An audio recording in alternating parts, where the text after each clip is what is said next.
What's up, guys? Acid Roots here. So I'm gonna hit you with another rock review by reviewing Smash Mouth's Fush Mang, which is supposed to be like "fuck you, man." Kind of like a lighter tone of that, where Al Pacino says that. So anyhow, this album came out in '97, had a smash hit with the song "Walking on the Sun," and actually got a couple extra singles. Smash Mouth is kind of known for their second album that came out in '99 more so than this project, but they also kind of sold out. And I don't want to say sold out like they started to get worse, but they kind of traded in their sound from this album to like a more pop rock and a lot poppier approach. They hit the charts higher and they did better. I think that one went like 2 or 3 times platinum or something, but this one to me felt better. But that's not saying a lot because this album is pretty bunk. I mean, it really has nothing of note on this album besides the singles, particularly "Walking on the Sun." So that's just kind of the thing. But I suppose I'll kind of indulge in this a little bit more. So yeah, this was all over the place in the 90s. I mean, you could still probably hear "Walking on the Sun" today, but somehow it makes me curious if you'd hear their second single, "Why Can't We Be Friends," which is a War cover. So yeah, there's really not a ton to talk about on this project. It's a ska punk album, kind of pop punk in some cases, but the rock on this album is really not that noteworthy. I felt like it's kind of like a blend of like I forget the name of the group, but they're kind of similar to No Doubt. Like they're kind of like makeshift No Doubt with a touch of I really can't remember the name of the band that they remind me of. They came out in they were pretty big in 1997. They had some hits. I don't remember, but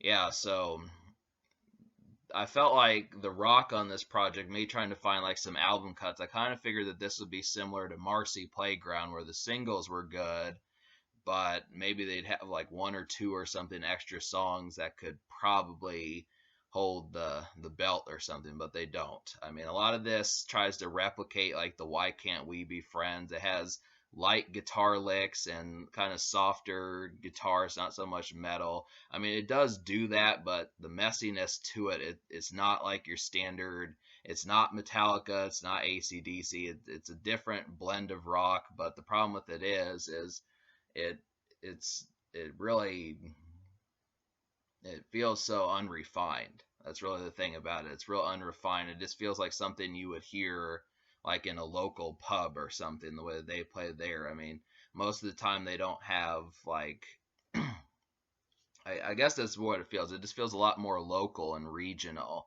That's kind of the situation, considering that this actually came out as a CD in stores. I mean, it had such a large single of "Walking on the Sun," but the rest of this is beneath pedestrian, and that's just kind of the thing about it. So, but we'll talk about the singles now. So the first single was "Walking on the Sun." It's pretty identifiable. It's psychedelic rock. Has it's just a fun song, and a lot. I think it's pretty likely that a lot of you may have heard this, and I'd have to say on top of that that it's the best song on this project. I mean, it has a very good hook, and just the way the band works on the song, there's really not too much to complain about.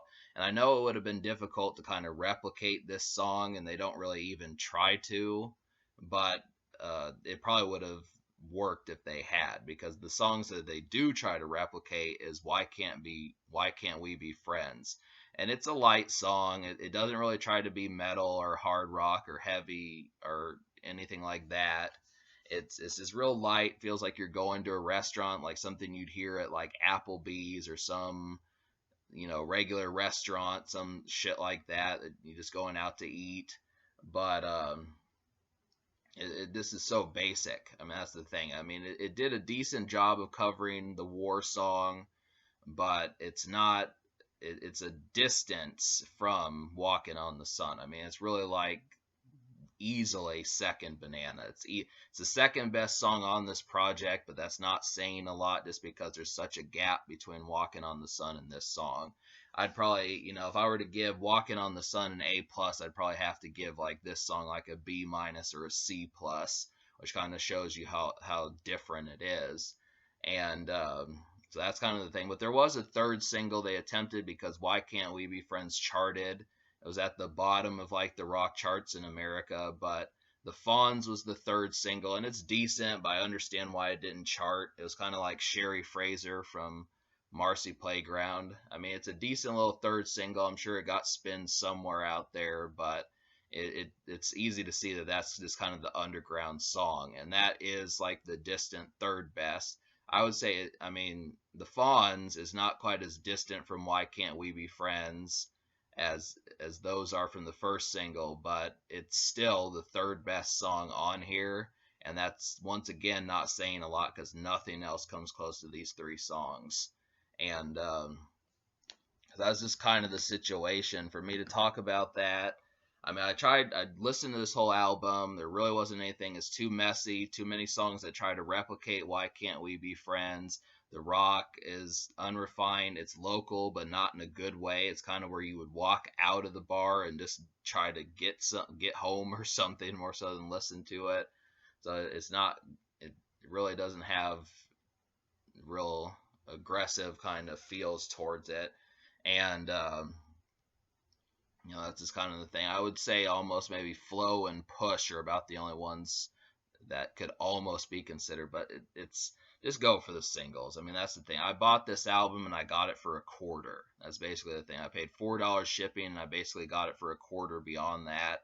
Just to say that the three singles are basically worth like $1 each, which is what you'd buy for them anyways. Is what you're paying for it. So this is kind of the situation there. That's all I could really expect. So this album, I'm just going to give a 2 out of 10, is because I'm glad that they got to the third single. I wish it would have charted. I don't know if they did a music video for it, but that's really all there is to speak of. And, if like Why Can't We Be Friends would have been better and maybe been a little bit heavier, I might have upped it to like a 3 or a 4, but it's meant to just say that's kind of why Smash Mouth is not necessarily a one-hit wonder, but they're pretty close, just because their run was so short-lived and they kept making bad decisions. I probably won't review their later albums, but this one was enough. It had enough personality in the singles for me to be able to say that it's still worth investing somewhat in. If you're going to pay a quarter for it or 50 cents or something like that, yeah, you can afford to mess with it. But the social score, I will give a 6 out of 10, just because it did have two high singles, and I like when they get like a third, like a single that doesn't chart, but they still try to do it anyways. So I give them credit for that. But you definitely Walking on the Sun is recognizable, but I don't know about the other two. So there you have it.